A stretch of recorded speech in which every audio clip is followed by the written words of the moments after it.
গল্পের সুর চ্যানেলে সবাইকে স্বাগত জানাচ্ছি।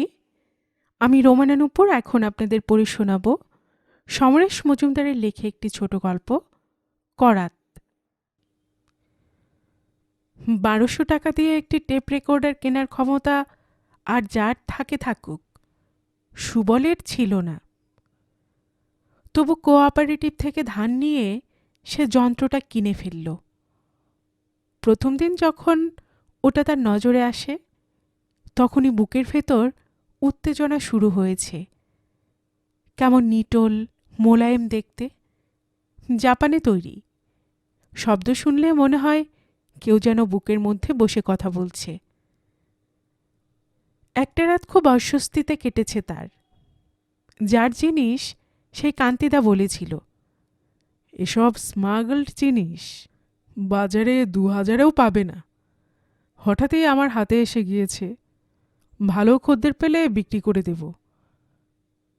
কত দাম নেবেন? আমি তো ব্যবসা করি না, যা দাম মানে ১২০০ পেলেই হবে। তুমি তো সরকারি অফিসে কাজ করো, দেখো তো কেউ যদি আগ্রহী হয়।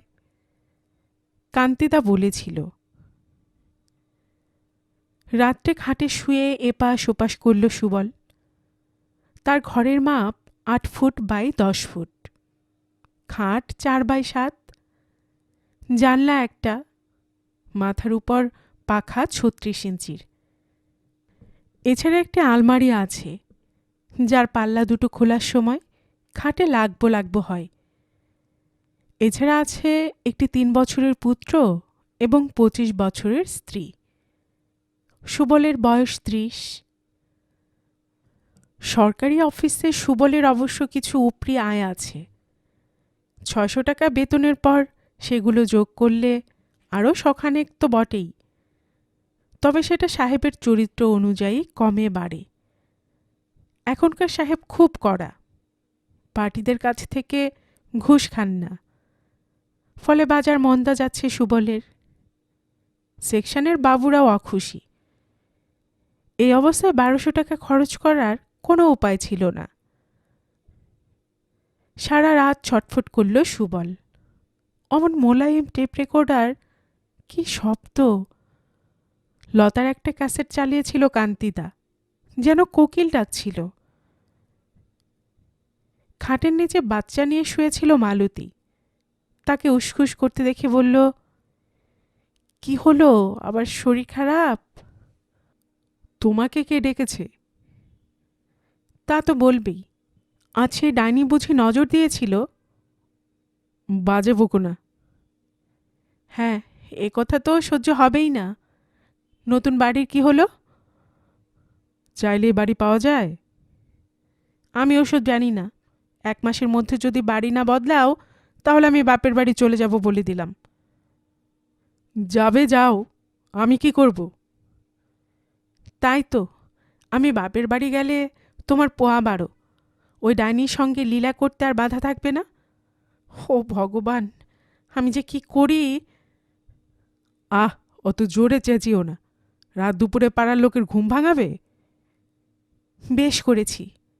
তিনি স্বর্গে গেছেন, কত পুণ্যবতী ছিলেন। তিনি আমাকে বলে গিয়েছেন, বৌমা একটু সাবধানে থেকো, নিচের তলার ওই ভাড়াটে বউটা ঠিক সুবিধার নয়। খোকার দিকে নজর ছিল। কথাটা এ পর্যন্ত বোধহয় ১০০০ বার শুনেছে সুবল। মালতীর রক্তে মিশে গিয়েছে কথাটা। খুব ভালো মুহূর্তের পরেই আচমকা বলে বসে কথাটা। সেই মুহূর্তে হয়তো মোটে আশা করেনি সুবল কথাগুলো। আর তখনই মায়ের প্রতি এক ধরনের আক্রোশ মনে পাক খায়। কোনো মা নিজের সন্তানের এমন ক্ষতি করতে পারে? যৌবনের শুরুতে যে কোনো যুবকেরই একটু আধটু চিত্ত চাঞ্চল্য হয়। সুবলেরও হয়েছিল। তখন সে এই ঘরে একা থাকত। নিচের ঘরগুলোর দুটোই মা আর দাদা বৌদির বাচ্চারা, আর সিঁড়ির মুখটায় হরিপদদা ও তার বউ। হরিপদদা রেলে কাজ করেন, টিটি। বৌদি এতকাল দেশে ছিলেন। এখানে নিয়ে এসে হরিপদদা মাকে বলেছিলেন, মাসিমা, আপনার ভরসায় ওকে নিয়ে এলাম।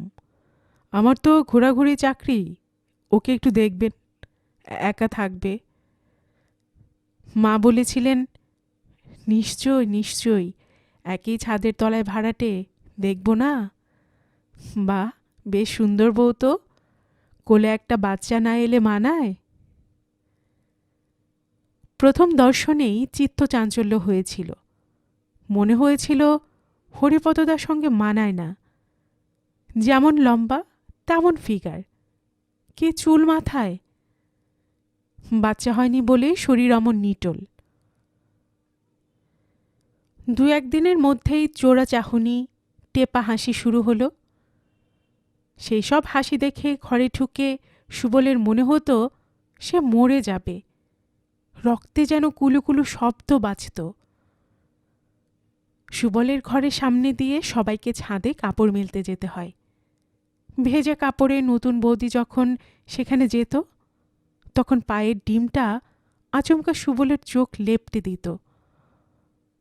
কিন্তু ঈশ্বরের দিব্যি, কথাবার্তা হয়নি কখনো। তাকে দেখলেই যে নতুন বৌদির বুকের আঁচল ঝুলে পড়ে, সেটা বুঝে চমৎকার আরাম লাগত। বাক্যালাপ ছাড়াই পরস্পরের বেশ জানাশোনা হয়ে গিয়েছিল। একদিন শুনল মা বলছে, আমার ছোট ছেলে সরকারি চাকরি করে, বড় লাজুক। তা তোমার যদি বোনটোন থাকে তো বলো, সম্বন্ধ করি। নতুন বৌদি হেসে বলেছিল, অত লাজুক ছেলে বিয়ে করবে তো?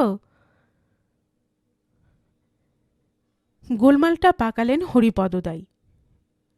সাহেবের ছেলের টিকিট কাটতে হাওড়ায় গিয়েছিল সুবল। যাওয়া আসার ভাড়া বাবদ 5টা টাকা দিয়েছে সাহেব। এ থেকে ভালো থাকবে তাই মনে ফুর্তি ছিল। টিকিট নিয়ে কয়েক পা যেতেই হরিপদদার সঙ্গে দেখা। ওকে দেখে যেন হাতে স্বর্গ পেলেন ভদ্রলোক। বললেন, সত্যি মাথার উপর ভগবান আছেন, কি করব ভেবে পাচ্ছিলাম না। শোনো, বিকেলে তোমার কাজ আছে কোনো? হরিপদদা তার হাত ধরল। কাজ? না না। সুবল বুঝতে পারছিল না। তাহলে আমার একটা উপকার করো। আজ ইভিনিং শোতে তোমার বৌদিকে নিয়ে সাগরিকা দেখতে যাওয়ার কথা ছিল। ও সোজা চলে আসবে হলে। কিন্তু ভাই, হঠাৎ আমার যা ডিউটি পড়েছে, তাতে রাত 10টার আগে বাড়ি পৌঁছাতে পারবো না। ওকে যে খবর দেব তারও উপায় নেই। তুমিই টিকিটটা রাখো, যদি ইচ্ছে হয় দেখো, নইলে বেচে দিয়ে তাড়াতাড়ি ওকে খবর দিয়ে দিও। বেচারা একা হলে বসলে বিপত্তিতে পড়তে পারে। সুবল মাথা নেড়েছিল, কিন্তু দ্রুত একটা টিকিট নিয়ে পালিয়ে এসেছিল হরিপদদার সামনে থেকে। তার শরীরে সব রক্ত মুখে চলে আসছে, হৃৎপিণ্ড জোর শব্দ করছে। একবার মনে হলো আগে ভাগে বাড়ি গিয়ে নতুন বৌদিকে জানিয়ে দেয় ঘটনাটা, কিন্তু সেটাকে উড়িয়ে দিতে মুহূর্ত লাগল না। সারাটা বিকেল জ্বরগ্রস্ত হয়ে রইল সুবল। রাস্তাঘাটের এমন অবস্থা যে পাড়ার হলে পৌঁছতে দেরি হয়ে গেল সুবলের। তখন বিজ্ঞাপন দেখাচ্ছে। দম বন্ধ করে টর্চের আলো অনুসরণ করে সামনে বসতেই চাপা গলা শুনতে পেল সে। এত দেরি হলো যে, আমি কি ফেল না? সুবলের মনে হয়েছিল ওর গলায় কোনো স্বর নেই, তবু কোনো রকমে বলেছিল, আমি সুবল। ওমা, কি করে হলো? যেন খুব চমকে গেছেন নতুন বৌদি। যত কম কথায় পারে ঘটনাটা বলল সুবল। এবার নতুন বৌদি বললেন, ভাগ্যিস, নইলে তো বাবুর সঙ্গে কথাই হতো না, যা গম্ভীর। মোটেই আমি গম্ভীর নই, সে আমি তাকানো দেখে বুঝতাম। কিভাবে তাকাতাম? গিলতে। এই সময় পেছন থেকে একজন বলল, দাদা আসতে, বাড়িতে কথা শেষ করে আসেন না কেন? সেই শুরু। তবে নতুন বৌদি খুব খেলুড়ে মেয়ে মানুষ। হাত ধরাধরি, চুমু খাওয়াখাওয়ি কিংবা আর একটু পর্যন্ত যাতায়াত সীমাবদ্ধ ছিল। ছাদে গেলেই চট করে নেমে আসতো তার ঘরে, তারপর মিনিট 5 কৈশব কর্ম। তখন পাগল হয়ে যেত সুবল, কিন্তু চূড়ান্ত মুহূর্তে বাধা দিত নতুন বৌদি। না সুবল ঠাকুরপো, ওটা না, তোমার দাদা টের পেলে কেটে ফেলবে আমাকে। কি করে টের পাবে? মরিয়া হয়ে উঠেছিল সুবল। পাবে। তাছাড়া আমার নিজেকে কেমন নোংরা মনে হয়। আর সব করো না, আমি তো তোমার আছি। নতুন বৌদি মোহিনী হাসি হাসত। না, আমি তোমার ছলনায় ভুলব না। বাবা, এ দেখছি হেলে থেকে গোখরো। তোমার দাদার বাচ্চা হবে না, বড় ডাক্তার বলে দিয়েছে। ফট করে যদি আমার একটা কিছু হয়ে যায়, তাহলে কি জবাব দেব? তখন শরীরের নিয়মকানুন ভালো বুঝত না সুবল, ফলে ওই কথার পর গুটিয়ে যেত সে। আর তখনই নতুন বৌদি বলতো, তোমার দাদা আমাকে খুব ভালোবাসে। তাই নাকি? খুব খারাপ লাগতো কথাটা। আমাকে নিয়ে কি করবে ভেবে পায় না। মোটা একটা উপরি পেলে বলেছে টেপ রেকর্ডার কিনে দেবে, তাতে আমি তোমার গলা ধরে রাখব, যখন ইচ্ছে হবে তখনই বাজিয়ে শুনব, অনন্তকাল তুমি থাকবে আমার কাছে। সেই চিত্ত চাঞ্চল্যের সময়ে পৃথিবী তার সব কিছু মুছে গিয়ে শুধু নতুন বৌদির মুখ, হাসি, লাস্য তাকে ঘিরে রেখেছিল। সে সময় অফিস ফাঁকি দিয়ে সিনেমা দেখেছে কত। বাসে চেপে আজ বারাকপুর, কাল কল্যাণী, এমনভাবে যাওয়া হতো যাতে বিকেলের মধ্যে নতুন বৌদি বাড়িতে ফিরতে পারে। কিন্তু এসবে মন ভরত না সুবলের। কিন্তু নতুন বৌদি বলতো, তুমি একটা বোকা, আমার তো ছেলেপুলে হবে না কখনো, সারা জীবন বেশ দুজনে প্রেম করে যাব, কিন্তু একটা শর্ত আছে। কি শর্ত? তোমার বিয়ে করা চলবে না। কিন্তু আমি তো তোমাকে সম্পূর্ণ পাচ্ছি না। অনেকক্ষণ ভেবেছিল নতুন বৌদি, তারপর রহস্য করে বলেছিল, পেলেই তো স্বাদ মিটে যাবে। বেশ, তুমি যদি কথা দাও বিয়ে করবে না, তাহলে এই আড়ালটা আমি রাখব না। এখনই কথা দিতে হবে না, ভেবে বলো। মন যখন প্রায় ঠিক, তখনই মা কাণ্ডটা করল। রবিবার দুপুরে খাওয়া দাওয়ার পর বলল, খোকা, আজ তোকে মেয়ে দেখতে যেতে হবে। বেশি দূরে নয়, মানিকতলায়। খুব ভালো বংশ। ফুলের নামে মেয়েটির নাম, মালতী। আকাশ থেকে পড়েছিল সুবল। কার জন্য যাব? কার আবার? তোর? আমি আর এসব বেলেল্লাপনা চোখ চেয়ে দেখতে পারছি না। ও ডাইনির হাত থেকে তোকে বাঁচাতে হবে। আঁতকে উঠেছিল সুবল। কি যা তা বলছো তুমি? ঠিকই বলেছি, আমরা তো আর ঘাসে মুখ দিয়ে চিরকাল চলতে পারি না। তোর দাদা অনেক খুঁজে এ সম্বন্ধটা এনেছে। তুই যদি না যাস, তাহলে আমার মরা মুখ দেখবি বলে দিলাম। তোর দাদা বৌদি 3টের সময় যাবে। হাতে সময় মাত্র 2 ঘন্টা, অথচ কি করবে ভেবে পাচ্ছিল না সুবল। মালতী নামক যুবতী সম্পর্কে তার বিন্দুমাত্র আগ্রহ ছিল না। খবরটা নতুন বৌদিকে জানানো দরকার। একটা পরামর্শ করলে। সে ভেবে পাচ্ছিল না মা এই গোপন ব্যাপার কি করে জেনে গেল। একবার মনে হলো বাড়ি থেকে বেরিয়ে যায়, কিন্তু সেটা করলে তো নতুন বৌদিকে সঙ্গে নিয়ে যাওয়া যাবে না। সেই যন্ত্রণা একা যখন বিদ্ধ করছে, তখন হরিপদদা এসে দাঁড়ালো দরজায়। ভূত দেখার মতো চমকে উঠেছিল সে। ঘটনাটা কি হরিপদদাও জেনে গিয়ে তাকে চার্জ করতে এসেছে? হরিপদদা বলল, কি হে, এখনো সাজুগুজু করনি? রেডি হও জলদি। তোমার মা দাদা বললেন আমাকেও সঙ্গে যেতে। বিনি পয়সায় বেশ খ্যাটন মারা যাবে। জলদি করো, আর দেরি নেই।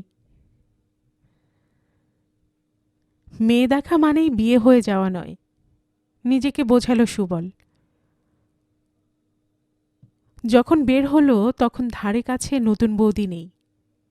মনটায় খিঁচ ধরল। সামনে থাকলে অন্তত ইশারায় বোঝাতো ভয়ের কিছু নেই, মায়ের কথা রাখতেই যাওয়া। মালতী মেয়েটা খারাপ নয়, তবে কিনা নতুন বৌদির ধার ওর নেই।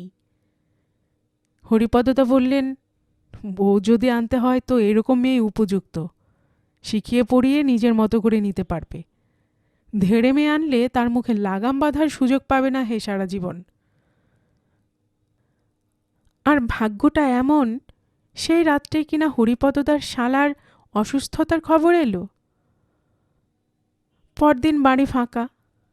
নতুন বৌদিকে রেখে এলো হরিপদদা দেশের বাড়িতে। বিয়েটা চুকে গেল। সুবলের কোনো উপায় ছিল না। মা এমন বাড়াবাড়ি শুরু করেছিল যে ভয় হচ্ছিল হরিপদদা তো বটেই, সমস্ত পাড়াটা না জেনে যায়। এমনকি সুবলের নিজের বৌদি ঘুরিয়ে ফিরিয়ে জানালো, বাড়িটা এখন বেশ শান্ত, তিনি থাকলে তো ওপাশের রায়বাবুর জানলা বন্ধ হতেই চায় না। কথাটা শুনে চোয়াল শক্ত হয়ে গিয়েছিল সুবলের। নতুন বৌদিদের উল্টো দিকে রায়বাবু থাকেন, পাড়ার সেরা লম্পট। 50 বছর বয়সেও রোজ সন্ধেবেলায় গিলে করা পাঞ্জাবি পরে বেরিয়ে যান বাড়ি থেকে। ব্যাটা নতুন বৌদির সঙ্গে খুব রাগ হলেও মনে হয়েছিল একবার নতুন বৌদির সঙ্গে কথা বলা দরকার। কিন্তু সেই যে দেশে গিয়েছেন আর ফেরার নাম নেই। সেখানে যাওয়া যে অশোভন তা বোঝার মতো বুদ্ধি ছিল। বউ ভাতের দিন ফিরে এলো নতুন বৌদি। একদম ঘরে ঢুকে নতুন বৌদি মালতীকে দেখে বলল, ইস, কি সুন্দর বউ এসেছে, কিন্তু ভাই সাবধানে থেকো। মালতী বুঝতে না পেরে অবাক হয়ে তাকিয়েছিল। নতুন বৌদি হেসে গড়িয়ে পড়ল, উপসী বাঘের মুখে পড়েছ তো, হাড়গোড় আস্ত রাখলে হয়। সেই রাত্রেই মা সর্বনাশটি করলেন। ফুলশয্যায় মালতী যখন সেজেগুজে এলো তখন সুবলের বিবেক জ্বালাটা কমেছে। একটা সম্পূর্ণ নারীকে পাওয়ার জন্য সে তৈরি। মালতী ঘরে ঢুকে জিজ্ঞাসা করল, ওই ভাড়াটে বউটার সঙ্গে তোমার কি সম্পর্ক? হোঁচট খেল সুবল। কোনো রকমে বলল, মানে? মা বললেন, বৌমা, একটা কথা বলে দেই, ছেলে আমার খুব ভালো, কিন্তু ওই বউটা একটা ডাইনি। খবরদার খোকাকে ওর কাছে যেতে দিও না, দিলে তোমার কপাল পুড়বে। কেন বললেন উনি এই কথা? সেটা মাকে জিজ্ঞাসা করলে না কেন? সেই মুহূর্তে মায়ের প্রতি ক্রোধে তার শরীর জ্বলে যাচ্ছিল। প্রথম রাত্রে বউকে এসব না বললে চলছিল না। আমি তোমার মুখ থেকে শুনতে চাই। এমনি ঠাট্টাই আর কি করতাম, আর কিছু না। কথা ঘোরাতে চাইল সুবল। আর কিছু না? না।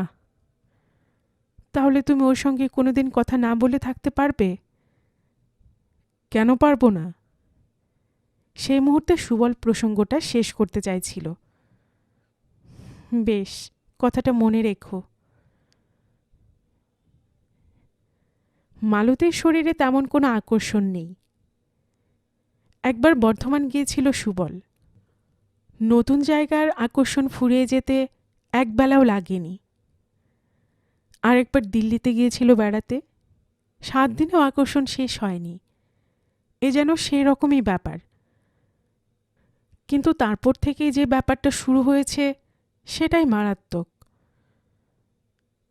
এই বাড়ি থেকে বের হতে গেলে নতুন বৌদির ঘরের সামনে দিয়ে যেতেই হয়। সিঁড়ির আড়াল থাকায় ওই ঘরের সামনেটা এপাশের ঘরগুলো থেকে দেখা যায় না।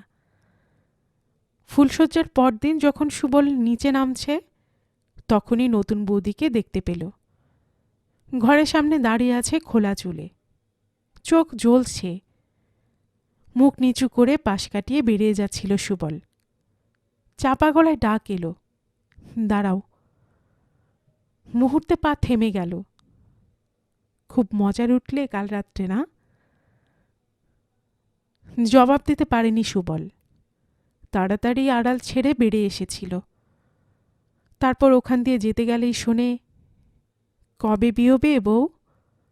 কিংবা বেশ তো জড়িয়ে ধরে শোয়া হচ্ছে পাটকাঠিটাকে। এসবই বলা হয় চাপা গলায়, যাতে সুবল ছাড়া অন্য কেউ শুনতে না পায়। ওই আড়ালটুকু পার হতে সুবলের বুক ফেটে যায়। দিনের পর দিন একই সংলাপ, একই যন্ত্রণা। প্রথম প্রথম সুবলের মনে হতো সে পাগল হয়ে যাবে। এখন ঘাঁটা পড়ে যাওয়ার অবস্থা। এতগুলো বছর কাটল, মালতী সত্যি পুরনো হয়ে গিয়েছে। এই স্বল্প সময়েই সুবলের শরীরের সব নখগুলো ঝরে খাটো হয়ে গেছে। সংসারে অভাব বেড়েছে, সেটা সামলাতে প্রাণ জেরবার। প্রেমের চিন্তা মাথাতেই আসে না। রাত্রে রুটি তরকারি পেটে চালান দিয়েই মরার মতো ঘুমিয়ে পড়তে পারলেই শান্তি। মালতীরও কোনো দাবি দেওয়া নেই। যত দিন যাচ্ছে তত শুকিয়ে যাচ্ছে শরীর। কণ্ঠার হাড় বেরিয়ে এসেছে, গাল ভেঙেছে। রমণী সুলভ কোনো কমনীয়তা নেই। মালতীকে দেখলেই বোঝা যায় ওদের সংসারটা খুব অভাবী। এর মধ্যে মা স্বর্গে গিয়েছেন, কিন্তু যে চারাটি পুঁতে গিয়েছিলেন সেটি বড় হয়েছে। মালতীর মনে সন্দেহ ঠিক ঠিক করছে। তার শরীর যত চিমসে হচ্ছে, নতুন বৌদির তত জেল্লা বাড়ছে। পাড়ার ছেলেরা তো জিভ ভর্তি জল নিয়ে বসে আছে রকে রকে দিন রাত। ওপাশের জালনা ঝড় বৃষ্টিতেও বন্ধ হতে চায় না। কিন্তু সুবলের চোখে পড়লেও আজকাল মনের থেকে কোনো সাড় আসে না। সারাদিনের অর্থ চিন্তার ধকল এত ক্লান্ত করে শরীরটাকে যে কোনো রকম কামনা বাসনা মাথায় বেশিক্ষণ স্থায়ী হয় না। আশ্চর্য, নতুন বৌদির কিন্তু খোঁটা দেওয়ার বিরাম নেই। আর বিরাম নেই মালতীর শাসানির। নতুন বৌদির সঙ্গে একটিও কথা নয়। এই অবস্থায় কোঅপারেটিভ থেকে ধার করে টেপ রেকর্ডার কেনার কথা স্বপ্নেও ভাবা যায় না। এর উপর আছে মালতীর নতুন বাড়ির আবদার, তাতেও তো মোটা খরচের ধাক্কা। কিন্তু টেপ রেকর্ডার না কিনে তার উপায় ছিল না। সেদিন বাজার ফেরত নিত্যর চায়ের দোকানে দাঁড়িয়েছিল সুবল। নিত্য এখনও 20 পয়সায় চা বেচে। সেখানে যোগিন এসেছিল। যোগিন জাহাজে কাজ করে। প্রত্যেক বছর বেশ কিছু বিদেশি মাল নিয়ে এসে পাড়ার লোকেদের কাছে ঝেড়ে দেয়। সুবল দেখল হরিপদদা যোগিনের সঙ্গে কথা বলছে। যোগিন বলল, না না, এবার কোনো ইলেকট্রিক জিনিস আনতে পারিনি, শুধু পারফিউম আর জামা প্যান্ট। হরিপদদা বলল, কিন্তু তোমায় গতবার বলেছিলাম একটা টেপ রেকর্ডার আনতে। আরে হরিদা, এ আপনার রেল কোম্পানি নয়। মাঝে মাঝে কাস্টমসের বাবুর এমন করা হয় যে ওসব আনা যায় না। এখন তো দেশে কত ভালো মাল বেরিয়েছে, তাই কিনুন। যোগেন বিদেশি সিগারেট ধরিয়েছিল। না না, আমার বউয়ের বিদেশি জিনিস পছন্দ। এই সময় যোগিন তাকে দেখতে পেল। এই যে সুবল, তোদের সঙ্গে কান্তিবাবু বলে কেউ কাজ করে, কান্তি হালদার। সুবল ঘাড় নাড়ল। কান্তিবাবু অনেক উঁচু পোস্টে আছেন, বেশ বড় লোক। যোগিন হাসল। হরিদা, সুবলকে ধরুন, ওই কান্তিবাবুর কাছে বিদেশি মাল আছে। ওর ভাই আমাদের সঙ্গে জাহাজে কাজ করে, একমাত্র ও এনেছে ম্যানেজ করে। সুবলের সঙ্গে হরিপদর আজকাল বাক্যালাপ কমে গেছে। কোনো গোলমাল হয়নি। সুবলই এড়িয়ে চলে। মালতীর ভয়ে কম কথা বলে। হরিদা নেমে এলো দোকান থেকে। ভাই সুবল, তুমি তাহলে উপকারটা করো, আমাকে কান্তিবাবুর কাছে নিয়ে চলো। তোমার নতুন বৌদির আবদার তো জানো, যা চাইবে তা না পাওয়া পর্যন্ত শান্ত হবে না। ওইসব ঝামেলায় থাকতে চায়নি সুবল। বলেছিল, ঠিক আছে, আগে কথা বলে দেখি উনি কি বলেন, অফিসার মানুষ তো। আজকালের মধ্যে করে ফেলো ভাই, আর কোন কোম্পানির কী মডেলের জিনিস তাও জেনে এসো। বাজারে দামটা যাচাই করে আসতে হবে তো। কান্তিদার কাছে মালটা দেখে মন খারাপ হয়ে গেল। শব্দ শুনলে মনে হয় কেউ যেন বুকের মধ্যে বসে কথা বলছে। তার যদি টাকা থাকতো তাহলে। ভাবতে ভাবতে সে মরিয়া হয়ে উঠল। 1200 টাকা কি এ জন্মে শোধ হবে না? মালতীকে বললে কাইমাই করে উঠত। চুপি চুপি কোঅপারেটিভ থেকে টাকা তুলে জিনিসটা ঘরে নিয়ে এলো সুবল। বেশ লম্বা, দুটো স্পিকার, দেখতে চমৎকার। কিন্তু এক সেট ব্যাটারিও কিনতে হলো সেই সঙ্গে। পুরোনো আমলের বাড়িতে এসি কারেন্ট আসেনি, ব্যাটারি খরচটা গায়ে লাগলো। মালতী জিজ্ঞাসা করল, ওটা কি? Tape recorder. কি? টেপ রেকর্ডার, এখানে গান বাজে। তুমি ইচ্ছে করলে কথা বলতে পারো, সেটাও রেকর্ড করা যাবে। কিন্তু দোকান থেকে বলে দিয়েছে আমি ছাড়া কেউ যেন হাত না দেয়। হাত দিতে বয়ে গেছে আমার। কত দাম নিল? নেয়নি এখনো, আগে বাজিয়ে দেখি। কাকে শোনাবে গান? কাকে আবার, নিজেরাই শুনব। ঢং। মালতীর মুখটা কুৎসিত হলো। মেয়ের একটা ভালো জামা নেই, উনি গান শোনার যন্ত্র নিয়ে এলেন। সযত্নে টেপটা চালালো সুবল। কান্তিদা একটা ক্যাসেট দিয়ে দিয়েছিল। কি সুন্দর আওয়াজ। বাচ্চাটা এগিয়ে এসেছিল যন্ত্রটার দিকে। এক ধমক দিল সুবল। না, বাইরে রাখা চলবে না, আলমারিতে বন্ধ রাখতে হবে। এরা এর কি মর্ম বুঝবে? লতার গান হচ্ছে। আর তখনই খেয়াল হলো নতুন বৌদির আজও টেপ রেকর্ডার কেনা হয়নি। নিশ্চয়ই এই গান নিচে পৌঁছাচ্ছে। শব্দটাকে আর একটু বাড়িয়ে দিল সুবল। কানের মাথা খেয়েছ নাকি? হাঁটার জায়গা নেই, ঘরে উনি মাইক চালাচ্ছেন। বন্ধ করো, আমার মাথা ধরে গেল বাবা। বাধ্য হয়ে আওয়াজ কমিয়ে দিল সুবল। সত্যি, এই টেপ রেকর্ডারের তুলনায় ওদের ঘরটা খুবই ছোট। তারপর কি মনে হতেই গানটা বন্ধ করে রেকর্ড করার বোতাম টিপে জিজ্ঞাসা করল, তোমার এটাকে পছন্দ হচ্ছে না? আমার কোন পছন্দটা তুমি জানো? যে কদিন পেরেছ আমার শরীরটাকে ছিবড়ে করে এখন সোহাগ জানানো হচ্ছে। আজ রেশন না আনলে কাল হাড়ি চলবে না। চট করে বোতাম টিপে ঘুরিয়ে নিয়ে আবার মেশিন চালু করতে মালতীর মুখটা বিস্ফারিত হলো।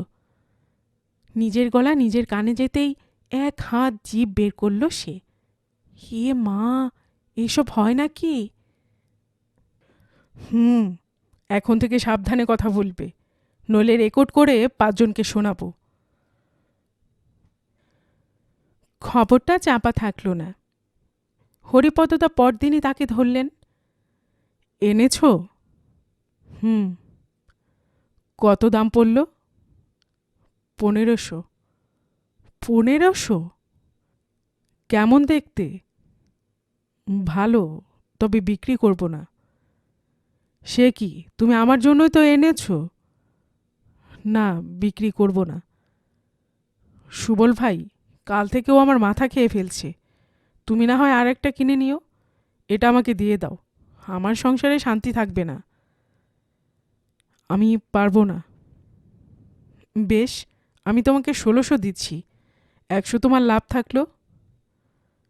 শক্ত হয়ে গেল সুবল। 1200 টাকা কিনে 400 লাভ। সে বলল, দেখি। সেদিনে বাড়ি ফিরে সিঁড়ির আড়ালে আসতেই শুনতে পেল কাল সারা রাত বউকে জড়িয়ে টেপসোনা হয়েছে, তার চেয়ে একটা পাটকাঠি জড়ালেও আরাম বেশি হতো। সুবল কোনো কথা বলল না। ঘরে ফিরে শুনল, শোনো, ওই যন্ত্রটা ফিরে দিয়ে এসো। রাজ্যের লোক সারাদিন এসে দেখতে চায়, শুনতে চায়। দেখুক না। না। বেশ, বিক্রি করে দেব ওটাকে। তোমার জিনিস নাকি যে বিক্রি করবে? যার জিনিস সে আমাকে কমিশন দেবে বেচে দিতে পারলে। তা ধরো 400 টাকা লাভ হবে আমার। 400? মালতীর চোখ কপালে উঠল। সে যে অনেক টাকা। ভালোই হবে। বাচ্চার জামা, আমার শাড়ি, তোমার একটা ভালো প্যান্ট। এবারের পুজোর সব খরচ ওটা দিয়েই করে ফেলা যাবে। যাও, আজকে বেচে দিয়ে এসো। আজকেই? কেন দেরি করবে? যদি খদ্দের ফসকে যায়? সুবল উঠল। হরিদা নিশ্চয়ই এতক্ষণে ফিরেছে। খুব কষ্ট হচ্ছিল ওর, বড্ড মায়া লেগেছে এর মধ্যেই। মালতীর থেকেও যন্ত্রটা ওর কাছে বেশি আদরে যেন। কিন্তু 400 টাকা কম কথা নয়। জিনিসটা নিয়ে নিচে নেমে সে ডাকল, হরিদা। এসো ভাই, আমি এইমাত্র ফিরলাম। এনেছ? ঘরে ঢোকো না। সুবল আর চোখে দেখল উপরের বারান্দায় কেউ নেই। সে টুক করে পর্দা সরিয়ে ঘরে পা দিল। খাটের উপর রাজরানীর মতো নতুন বৌদি বসে। হরিদাকে যেন চাকর চাকর দেখাচ্ছে। ঘরটাও বেশ বড়। টেপ রেকর্ডারটা টেবিলে নামিয়ে রাখতেই নতুন বৌদি ছুটে এসে হাত দিল। বাহ, কি সুন্দর! ঠিক এরকমই চেয়েছিলাম আমি। দামটা বেশি, হরিদার পছন্দ হয়েছে। বাজারে 2000-এও পাবেন না। সুবল বলল। নতুন বৌদি নিজেকেই যেন প্রশ্ন করছে। সাউন্ডটা কেমন? ক্যাসেট আছে? এক পিঠে লতার গান আছে। বলতে বলতে খেয়াল হলো মালতীর গলাটা মোছা হয়নি। তার শরীরটা কেমন ঠান্ডা হয়ে গেল। কোন পিঠে গলাটা? কিছু করার আগেই নতুন বৌদি বোতাম টিপে দিল আর লতার গান ভেসে এলো। শব্দ শুনে খুব খুশি ওরা। এই নতুন বৌদিকে যেন চেনাই যাচ্ছে না। টাকা দিয়ে দিল হরিপদদা। অত টাকা ঘরে রাখে যে সে কত ঘুষ খায় কে জানে। তারপর সারাটা সময় নিচের ঘরে গান বাজতে লাগল। মালতী জিজ্ঞাসা করল, ওই গান নিচে বাজছে কেন? হরিদাকেই বেচে দিলাম। কেন? এত লোক থাকতে সেখানে কেন? আর লোক ছিল না। একদম চাচাবে না। 400 টাকা আয় হয়েছে, ধরো। পরদিন 1200 টাকা সযত্নে নিয়ে সুবল ঘর থেকে বের হলো। কোঅপারেটিভে জমা দিয়ে দিতে হবে। সিঁড়ি দিয়ে নামতে নামতে শুনল, যে কদিন পেরেছ আমার শরীরটাকে ছিবড়ে করে এখন সোহাগ জানানো হচ্ছে। মালতীর গলা। তারপরেই হাসি। নতুন বৌদি হেসে চাপা গলায় বলছে, ওই তো পাটকাঠি, তাকেও ছিবড়ে করা, মরণ। রাগে শরীর জ্বলে গেল সুবলের। তাড়াতাড়ি পা চালিয়ে দেখল ঘরে দরজা খোলা। নতুন বৌদি ঘরে নেই। দূরে আরেক ভাড়াটের বউয়ের সঙ্গে গল্প করছে যেন খুব তন্ময় হয়ে। কোনো উপায় নেই ধরার। সে আসছে বুঝতে পেরে টেপটা আগে থেকে চালু করে ওখানে গিয়ে দাঁড়িয়েছে। সুবলের মাথার চুল ছিঁড়তে ইচ্ছে করছিল। এখন থেকে নতুন বৌদিকে আর প্রত্যেকদিন কথা বলতে হবে না। যতদিন সে বেঁচে থাকবে ওই একটি কথাকেই ঘুরিয়ে ঘুরিয়ে শোনানো চলবে। এই করাতের ধার এক জীবনেও ভোঁতা হবে না। গল্পের সুর চ্যানেলে এতক্ষণ আপনারা শুনছিলেন সমরেশ মজুমদারের লেখা একটি ছোট গল্প করাত। আর এতক্ষণ গল্প পাঠে আমি আপনাদের সাথে ছিলাম রোমানা নূপুর। আপনারা যারা গল্পের সুর চ্যানেলের গল্প নতুন শুনছেন, আপনাদের সুবিধার্থে একটি বিনীত অনুরোধ, যদি আপনারা আরও এমন গল্প শুনতে চান তবে নিচে সাবস্ক্রাইব বাটনে একটি ক্লিক করে রাখুন ও একটি লাইক করে রাখুন। এতে এই চ্যানেলের ভিডিওগুলি খুঁজে পেতে আপনাদের সুবিধা হবে। আর পাশে থাকা বেল বাটনটি চেপে রাখুন, যাতে নতুন কোনো গল্প দেওয়ার সাথে সাথেই আপনাদের কাছে নোটিফিকেশন চলে যায়। সবসময় সবাই খুব ভালো থাকুন, সুস্থ থাকুন, আনন্দে থাকুন, এই প্রার্থনা রইল।